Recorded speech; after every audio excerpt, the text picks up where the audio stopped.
Wawe chali ku STV program toli wekanange Maria Dana gwachaje kumite kokola chamanyi and if you're home oyagala kugenda ko budde bukuyiseko to stream is live ku Facebook yafe that is STV Uganda genda ko berengo sharinga ne kuyange ya Facebook account yange di Maria Dana genda yo obengo osobola okubanga obinyonyoka ne masa otujja kwa tufuna amasimu okubanga tusobola okwogerezganyako ne Suuna Ben anaba namukisa kuba olwensonga yo budde tuizo kwata ya masimu ngabiro osobola kuba ko ne sharinga ne Suuna Ben ate kansoke mpisewo kano of course tuna promotion yafe eya watch and win ku STV buli program yo nebera ko ku STV tuna ka promotion cafe bolaba bakubuza ekibuzo bwochita automatically ngo wangulirawo ekirabo and of course Earth Natural Products bebamu abali part oba ekitundu ku promotion yeno bonno bakola ebintu ebyenjawulo omuli Earth Natural Products mwe muli brown sugar yamba nnyo ku bantu abalina sukali abalina pressure ebe abakyala abatazaala ngoina complications mu lubutoro these products will be helpful of course balina ne Earth Natural Salt nga kino kisula kiyambako mu bintu bingi face olususu olulinamu complications osobola okuteeba ng'ogiteeka mu mazzi n'onaaba oba ne weeyisaamu nebeera nga esobola okuyamba of course ne Earth Natural Sea Salt products nyingi ne hibiscus so beera ng'obeera part of the game of course obenga osobola okuwangula ebirabo bino n'ebirala bingi omuli amataka emmotoka fridges decoders bingi atenga bwengenze ku social media platforms afe Facebook nja kansomeko kumwe ababadde bataddeyo endowooza zamwe Ivan Shidrak ogamba good morning everyone Bukenya Robert ogamba good morning Suuna Ben then Ismail Pro ogamba good morning STV I'm following then Magala Hakimson ogamba omusajja webiyaya anyway ndoza adagamba webinyanya then Robert ogamba mwebale kumukyaza Suuna Ben Robert ogamba kyekyo omwana weka omutaka Sebwato Julius ogamba obudde mulina butono emboozi ya Suuna teyinza kuggwayo ekyo kyo kituufu naye tujja kuba tufuna engeri gye tugimenyaamenyamu tusobole okubanga tufunako ebyo bye tusinga okwetaaga mu mboozi ya Suuna Ben of course Suuna bwe tweyongerayo katono nnyo wali ng'oyingidde waliwo ngambye oyingidde mbadde nongera kwogera ekimanzo ekigambo kinene nnyo ekyo ng'oyingidde Kareoke so Kareoke ng'omuyingidde Over time Kareoke because tetugenda kufuna details of course we know what happens in Kareoke okweyija kwali kunje otuuko ki okuva mu Kareoke ojoininge Suuna mbazira tone kakati kati Kareoke yampeerera okuva mu senior 4 mpaka senior 6 era nze certificate yange gye nina ya Kareoke yamnya certificate yange yamukaaga naye ya Kareoke era bwe nayita bwe nali nzijayo recommendation yange ku senior 4 administration yampitanga leta tulabe era bwe yagirabaga bidongo oyise so surprising ne mala senior 6 mukama na nyamba kakati waliwo ku highway takeaway gye nakoleranga Kareoke bambuuza omaze mukaago dzaako ki nembagamba simanyi ne bangamba jangu tukuwa omulimo kati nengamba kuba kiki kituufu kyengenda kati nabo kunjagala kungi kwe kwapeesa omulimo naye nga ekituufu kyengenda okukolayo nange sikimanyi nga nekyendi ekituufu bo bakimanyi naye bawadde mwana waabwe munange bantu balina omulimo bayiiyana muyiiye kati banteeka oba mpiteewo ntya ewatuukirwa twayimiriranga abaana nga bana olw'ensonga waliwo era engeri yaka supermarket little bit of a supermarket kati nga pereza chocolate ngoja mpass bwe biti ebyo kati nze nga ndi awo nali kayungirizi nga ndi kayungirizi w'ekiyungu n'abano baweyita ng'oli ajja n'agamba kwata order chips chicken kati ng'okwata order ng'ogiwa mu kiyungu nga babigwa gwe ng'owoono kati nga nze ndi awo nenge fujjo yokka nga nina ebibozibozi babeera banjagala nga nenjagalwa nnyo kati awo nnyini navanga weera budde obwekiro nengenda nesigala nga nkola Kareoke naye nga mukaaga ngimaze mba ndi mu Kareoke eyo ku kirabu bayita Topicana kikutta akati nakolanga eddalu nejja nemaliza netukola bi stand up comedy netukuba emboozi kati wali omusajja yali akola ku radio nga bayita Equator yali nga mu audience nga atuula naye nga neetegereza nnyo bamuyita Dickson Sengonzi mukama muwumuza emirembe Dickson Sengonzi nga mba nvaayo nga nkutte engoye zange kuhanga nga mpita jangu oli otya ndi osobola okukola ku radio omutima ne gukola twa nga kituufu radio najagala dda naye ng'olw'embeera gye ndimu eya Kareoke embeera gye mpitamu nga ndaba ddala sigwanidde kati mbu nange nga ntuula ku radio nga bawuliriza Suuna Ben owuliriza ki omwana wa Kareoke ne mugamba nga nkikozemu kutya sisobola nangamba nti nanga osobola kati olaba ebibuuzo ebyo byobadde onyumya ku stage wali bwe tuseka radio we zaatuuka kati we ziri onyumya ebintu abantu wali ebibasanyusa bwe babeera ebintu byekunyumya tojja bitegeera jangu ku radio ku lwokubiri nange nga nkeera yaŋŋamba ssaawa 3 zagenda okuweera emu nga ntudde ndi wali nteredde ku kati Dickson nga bagenda bamugamba omukyala bamuyitanga Nakirya Ruth ng'ayingira eri twabanga tubamanyi kubanga baalinga basereebu ku leediyo e Masaka ku Equator munnaye ng'agenda amuyita Dickson ng'ajja Dickson yajja ayogera ku simu teyanyega nga mpitako yankubira kajjambo ng'abako office gy'ayingiramu teyalwayo ng'akomawo ayanguwa okuddayo mu studio nga ngamba yingiraawo nentuuka nensanga essajja eriteredde nga lyeri manager lya leediyo nanga oli otya konze gyendise osobola kituufu bye bangamba ebituufu osobola okukola ku radio oli creative kati mbunganyizo gambu nedda nagamba ndi creative nnyo n'okusingawo nambuuza program kizo obulyazo osobola okukola nga nsobola okukola program z'ennyimba buli yagwe z'ennyimba tusiina nakyentegeera nsobola okukola program z'ennyimba ezo olw'ensonga zimenye naye kale komawo ku lwokutaano okole mukono ne musajja amuyita DJ Nsamba akola kiro nja kulwako nkuwulirize nga bagenda kusako live bantestingirana ku mpewo ku lunaku lwokubiri ku lwokutaano Nsamba teyali mu bibambi abantu batera okutya ng'omuntu bayinza mukama waffe wayinza okujja n'akugamba nti nno badde okola bwomu naye waliwo omuntu gwegerera okweta mutandika okukola babiri otandika muli wesika ogamba ayinza okuba nze antuulirawo muyigiriza ekyokukola wali ugamba waliwo obuzibu oyinza naawe okwewunya naye Nsamba yanyaniriza yasanyuka naga nga nalikanaga Kareoke nga bamanyi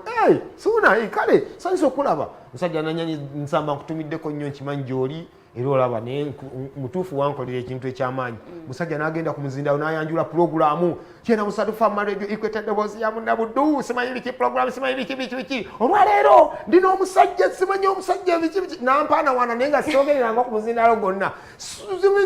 omulangira yampita amulangira Suuna omulangira Suuna nali natrainize nagendeyo mu lusozi bayita Misaali ne ntandika okwegezamu kyena musatu fama radio Equator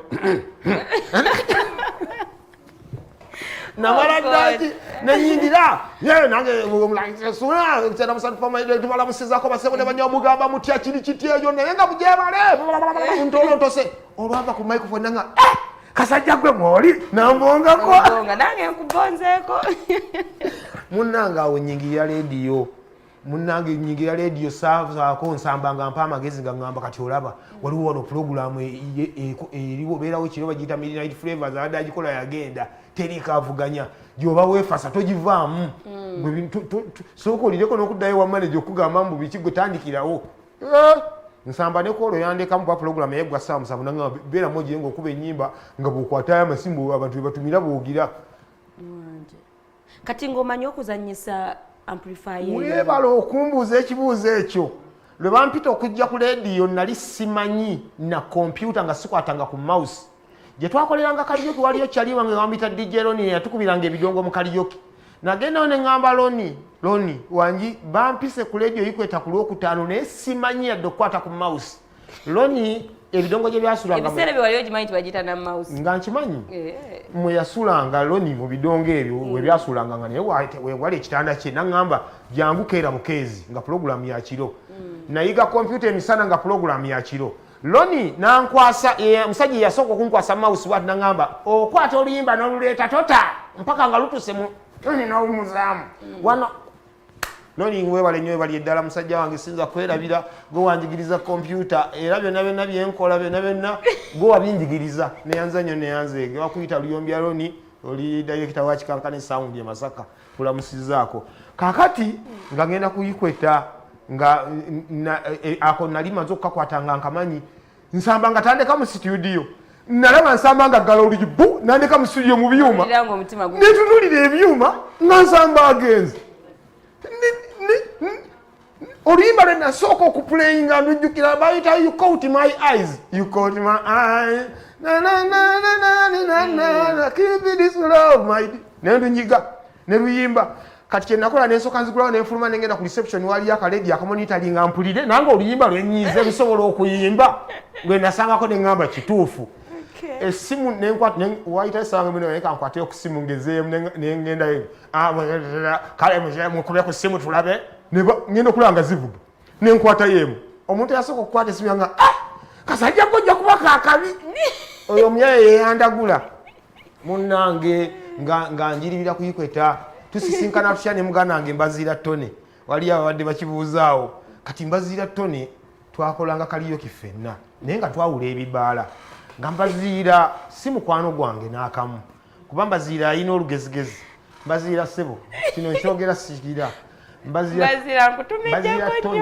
Mbaziira Tone tiwali mukwano gwange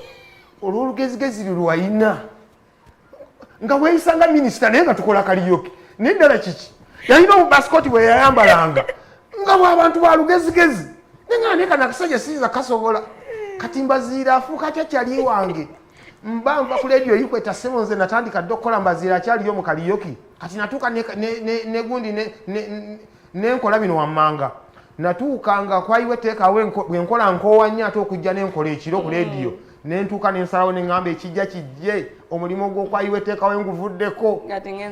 nga bansasulanga emitwalo gyange 7 buli mwezi ng'enjunsula mu kitundu ddala mu butuufu ng'ogwo omulimu guviikako maama yakiwulira naŋŋamba mwana gwe okusalawo kwokoze kutuufu ove mu woteeri nenga maama guno omulimu gwa leediyo gwe mpulira gwe njagala wadde tebansasula kaŋŋende lumu nva ku leediyo yikweta sirina yadde singi 5 bintwala mu nnyendo kuba mu nnyendo twalinyirangawo 5 kati nvudde mu Kareoke ŋŋamba mbijjeewa nenneekaza ne ŋŋaaka nzireyo mbakyali bange be nayirirwanga nabo mu Kareoke kati nenyambuka ku Sesekona ntuuka baka stage noonya bakyali bange babula nga Mbaziira yaliwo kyokka nga alina olugezigezi simwagala nenga omusajja ono kaali katono tomulaba kugejja nga akasajja kalina oluteekateeka luno nyina okulaba Mbaziira aliwo ngamba sirina kyakkola mugamba tone gyebale naye kale naye gyebale badde njagala singi 5 naye bimpole enkya ngenda kukuwaamu lwasa kati Mbaziira nampa 10 bwampa 10 nanga kale nalumpa okumanya Mbaziira nali saagala nnyo kwesembereza musajja ayina matanta nadduka mangu nnyo enkeera ne munoonya ku Sesekona omuddizi 10 lwe bwe ngenda oddumuwa Mbaziira ŋŋamba nazikuwadde buwi nazikuwadde buwi naawe kati nze nsobola okugira ate 10 mundu kuwole mba nkuwola ki nazikuwadde teka akasajja kano kati ekiwendo ekyokumumanyirira kirabise kyokka yeyali enkolagana Mukama Katonda gye yateekateekedde okusinkana ne Mbaziira omuntu osobola omulengerera wala n'omulowooleza oluusi kyatali naye nga just kumulengerera wala Suuna Ben emboozi yo mpanvu ng'abalabi bwe bagambye naye njagala kati tutuuke ku kinusi otuuka otya okujja ku Bukedde radio nakolera akabanga with the time muganda wange Mbaziira yanneegattako kamufunzefunzeewaawo yanneegattaka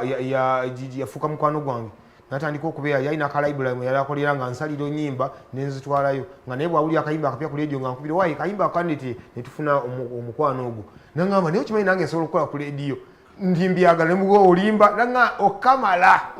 kati bwe twafuukawo omukwano ne Mbaziira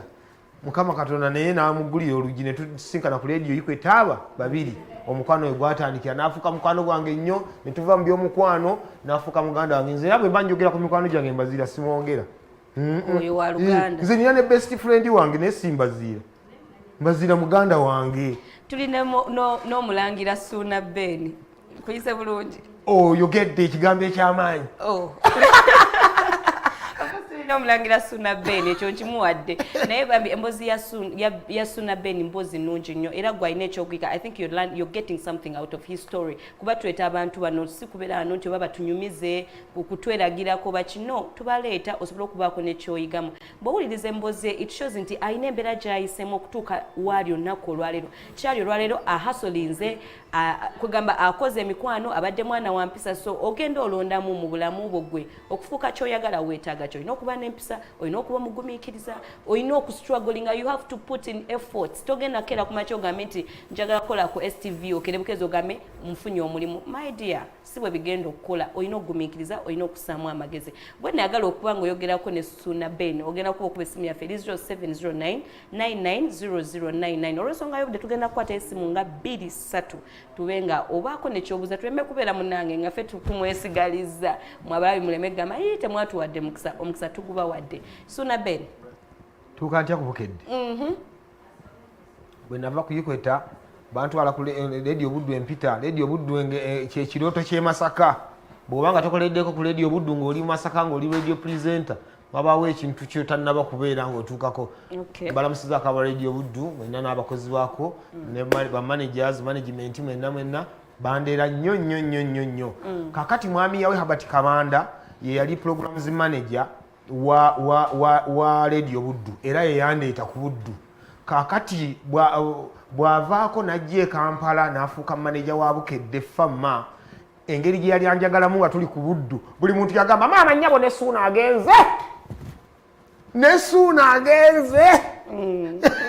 alaba obulumi buli omu yagala tufudde Suuna naye agenze era bwe kyali waayitawo ebbanga lya mwaka ng'ogu n'agisabula nti owaaye nti wangi nkwetaaga eno era nensiibula bulungi mu mirembe nenzija nenyambuka nenzija ku Bukedde ebya Bukedde nabyo ate birala kubanga enzija gye najjamu najja nakaveera kange nga mulimu engoye zange 3 n'engatto neŋŋamba kati kama mbaya ni mbaya anti Kampala etiika ng'obadde mu Namasaka aguumidde omukukuutivu. Yes, hello. Hello, nyabo. Wasuze otya no ssebo? Nasuze bulungi nyabo, wasuze otya nyabo? Nasuze bulungi, amannya go ne gy'okubidde? Yenze Lawrence Martin Weekend Nansana. Yes, ssebo abe Nansana bagamba ki? Abe Nansana bayitirivu. Ki ky'ogamba omulangira Suuna Ben? Suuna mwana mama. Munange. Oli otya taata? Kata gye tuli ogamba otya? Bannange Zike ali Nansana faani wondooza asinga ndiwawo ne Lubega Viise w'e Masaka eyo. Munange. Naye taata muva wala. Lugendo sirwangu. Nkugambye ebyaddala waliwo abantu be twekuuma nze njagala kukolako radio naye ndi musomesa nze gwolaba ow'omukiraasi. Naye nkakasa nja situukiriza bwe mpulira haso ya Suuna sagala ku kankusabira maama. Amina taata Suuna nkwagala nga bw'okitegeera nze Zike Nansana olikoonangako erinnya eryo ndirina nzekka Zike. Neyanzege. Amina. Naye nankutumidde mwana wa maama. Kale seba weebala okubeerako. Kale abe Nansana batulabire era wenyini kansomeyo wano message endala Magala Hakimson agamba Suuna mujjukire ye waffe nga bazze kutukuba ndongo Kasambya eyo Matete naye avudde wala blood. Yes, caller, hello. Hello. Hello. Amanya go sebo ne gy'okubidde otumufiiriddwa. Hello, caller. Okay, kasome wani dala onagamba omulangira Suuna nkutumiddeko nnyo ye Juko Hazard. Then Zawede Anete agamba akaveera kali ka green oba. So beba bali ku social media bendowooza zaabwe so Suuna. Wangi. Olunaku olwaleero waliwo eyambuza ekibuuzo nga sinnajja wano yangambye nkubuuza muyita Shakira yangambye olina TV gy'obadde okolera n'olunaku waleero takulabako bagambe nti baakugobye ki ekyabaddewo anedda kati ekisooka n'okufuna akadde kano akalungi ennyo Mukama ayambye nga nsangiddwa ndi mu leave gye nkolera eyo batuwa empummula era nzirayo ng'ennaku z'omwezi 24 naye olwokutaano olw'omukaaga mpitayo ne nkwasaganya kubanga nakkaanya nabo ensonga eyo bwe ntyo ekya pulogulaamu eyo kyoyogeddeko eyo ebadde ebeerawo obugundi mu budde bw'ekyemisana awo eyali agikola omukyala gwe baayitanga Namulindwa bwe yavaako ne babaako gwe bazzaako awo omukyala gwe bazzaako awo kirabika abantu ne batamwaniriza bulungi bantu batamwaniriza bulungi ne tusooka tulowooza nti no kiri mu kutandika naye ne kigaanira ddala ne balemezaako ekigere nedda kati mwami Kabanda n'ateesa n'agamba tugire nga tutaddewo Suuna ono tebajja muvuma nkyebaliza Mukama Katonda wannaye mwebala okunjagala banywanyi tewali yadde yagamba era wena tukayoga kyekyo ne banyaniriza naye nga banteekawo ku mbeera ya kukuuma kifo ekyo nga bebanoonyezaawo ddala omuntu agenda okubeerawo olubeerera era ebbanga lyonna erya lockdown yonna ndimazeeko nga nze nkola so bwe bafunye omuntu gwe balaba nti nno asobola okukkalirawo obulungi ne baŋŋamba nti nno webale okutukuumirako okuumye webale naye tufunye omuntu so nkyaliyo bannange banywanyi bange siwali buzibu n'akamu. Okay, so Suuna Ben obudde bulijjo bwe butulemesa njagala obeeko ekigambo kyo wafaaniwo n'omuntu omulala ng'omuzzaamu amanyi ku lw'emboozi yo yonna gy'otunyumiriza kuba n'ebimu tetubituuse kuba n'ebimu bye nabadde nze nga nze obikubuuza naye olw'obudde sisobodde bikubuuza naye njagala obeeko ekigambo ky'ogamba omuntu akola olwaliro okumukakase naddala abavubuka nti bwe tuba tutuuse si bwe tuba twatandika. Your life has been hustle, like a life full of hustling. So omuntu oyo mugambe omukakase nti naawe osobola okukyuka obulamu bwo toli wekka. Kituufu ge mazima amatuufu nayanza nnyo neyanzeege baganda bange abaana ba maama bakyali bange naddala ababoodabooda mwe musinga okubeera baganda bange bannakyalo bannange kuba batera nnyo biŋŋamba nti oli dijje w'abantu abawansi ekyo nkyebaliza Mukama Katonda kubanga era abantu bange abo abawansi we mbayita gye mbandi bajja ne bajjulira ddala nnyo naye nga bagamba banywanyi bange nti nno entandikwayo togigeraageranya na mmaliriza oyinza okutunula n'olaba nti nno ewammwe embeera nzibu nnyo naye nga n'otamanya nti nno ate biyinza okukyuka mu maaso eyo Mukama Katonda abeerawo ensonga ebeera enkulu ebeera kiki ekikuli mu bwongo gw'olowooza ki muli owulira gw'oyagala kubeera ki ekyo ky'owulira kyoyagala okubeera era osobola okukiba tebabisetingira abaana b'abagagga tebabisetingira bali bulungi tubalabyeko abaana ababeeranga ababaloodi be batusaba ekitwalo jjajja Suuna mwana tsompe ekitwalo mwana naye nga be baabanga abaana b'abagagga babaleetanga mu mmotoka ffe nga tutambuza bigere so n'olwensonga obulamu bwonna busobola okukyuka ate tewali mbeera shortcut buli kaseera baako manya nti nno kino bwe kivaawo kino kyekiddako buli bwayagala okubaako eddaala ly'obuuka olina okulisasulira ng'omaze okukola kyokutuuka eyo gy'otuuse mu maaso eyo n'olwensonga eyo abaana ba maama mukole n'amaanyi naye nga mutima olina kyogoba beera n'eggoolo buli kaseera beera n'eggoolo nze tukulidde mu mbeera enzibu ennyo gy'otayinza nakutegeerera ku ddala nga ndi ne maama wange yekka maama wange yakwata ekiti n'akizizika ekisenge ky'enju nga enju egenda ggwa nzijukira obulamu obwo maama bwe yayitangamu naye nga adda n'abagumya wendi temufaayo wendi naye nga enju egenda ggwa tugiraba mukadde atugumya mbu wendi tumirako ku Mbaziira mwanyo muganda wo Mbaziira muganda wange kutumiddeko nnyo oli muganda wange tutobye nnyo bingi tubirabe babiri ekizibu ekituuka ku Mbaziira asooka kukubira nze nange ekituusewo nsooka kukubira ye nebaza Mukama Katonda atuwadde obulamu ate anatukuma nga tukyali babiri ngera tukolagana bannange oyo omulangira Suuna Ben eri omulangira nze ndi muwadde bwe munaabeereyo ne babibabuuza mmwe munaamanya naye nga abadde Suuna Ben ono nga is a TV personality, a radio personality emboozi empanvu nnyo tetuyinza kuba nga tugimalayo era awo wetukomye for today naye nga tujja kuba nga tumwongera gye atunyumiza ebyo byatatunyumiza ebira sijja kuba wenna atandika obisoma ayinza okubisima naye ayinza okwesanga nga ayongeddeko naye Juko Hazard ogambye live from London ogambye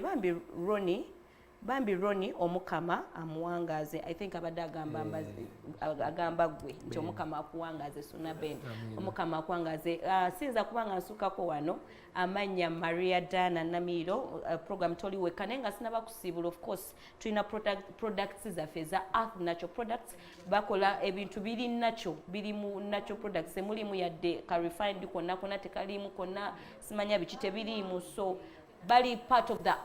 the promotion eya watch and win STV. Of course bwokuba essimu nobeera ng'oyagala kuwangula osobola tugamba baneze njagala kuwangula ekirabo bwekiti tukubuuza ekibuuzo bw'okita automatically nga tukwerawo ekirabo kyo. Of course on my outfit abeera Jackie yasangibwawo ku News Garments ku Coach Towers. Enamba ya Jackie eri 0784866172. Sinza kwanga nsukako wano. Of course team ebadde nyingi ekoze show. Because of time I'm not going to mention your names, but thank you people for making this show an amazing show. Amanya Maria Diana katusinkana olunaku olw'enkya omukama takumira mpeera abankumire. Ciao.